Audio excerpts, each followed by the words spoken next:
Hey, Leanne Benedict here. I am the Staff Development Coordinator for the Center for Instruction, Technology, and Innovation, and I'm here to bring you the first of what we hope to be many videos that we put together here in our Instructional Support Services team to support you with tips and strategies and information tidbits around social emotional learning, mindfulness, and trauma-informed practices. This work is important to the work that we are doing here at City, and we are hopeful that we can support and build capacity through the things that we could offer through these videos. So to begin with, the first topic that I'd like to share with you is mindfulness. It's a key piece of the work that we've been offering to our students here at City, as well as to our districts and others across the state. And so some of you may be curious about what mindfulness is, and some of you may be very familiar with mindfulness, but maybe not sure how you can use it in your classroom. And so let's talk about that. So what is mindfulness? We'll keep it simple and say that it is really just about bringing awareness to what is happening right in this moment. And that could be internally, what you're noticing in terms of your feelings, thoughts that you're, kind of swirling in your head, or even just noticing what's happening around you through your senses. We tend to be very caught up in our minds, where we're thinking about what's happening in the future or what's already happened in the past, or being very cognitively engaged, but really not here, right here in this moment in our bodies. And so mindfulness, through mindfulness strategies, we look to bring attention to what's happening in the present moment and what's happening for us within our bodies. How do we do this with students? One way is to bring our attention to our breath, something we always have with us. We breathe all the time without thinking about it. But when we bring our attention to our breath, it becomes a tool that we can use when we need it.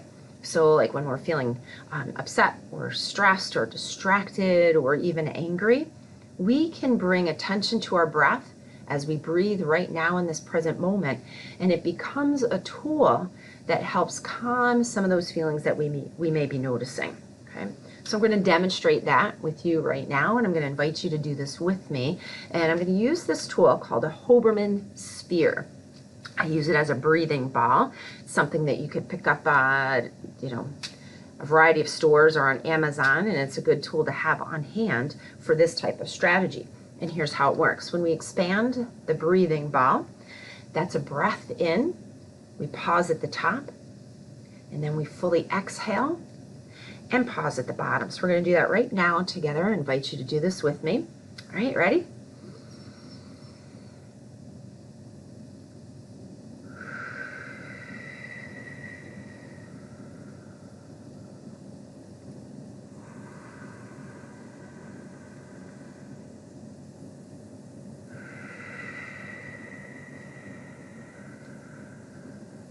Even just 2 breaths practicing in that way, you may notice how good that feels. So when we do this type of breathing, even for 60 seconds, it can have huge impact on calming emotions, making us more focused, getting us ready to engage in learning or engage with others in conversation.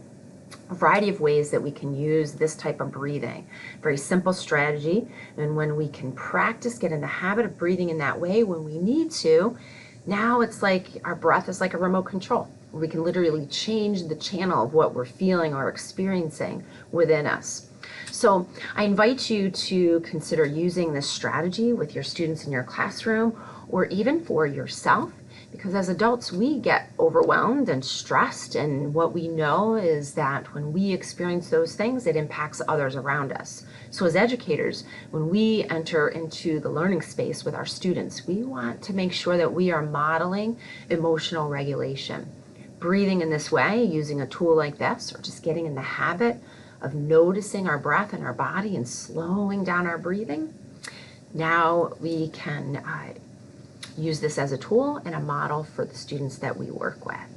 So I invite you to give it a shot. I also invite you to continue to check out the videos that we will share with you, and to offer suggestions or insight into some of the things that you're trying as you implement mindfulness or other trauma-informed practices and social emotional learning in your classroom or organization. Thank you so much. With gratitude, I look forward to seeing you again in the future.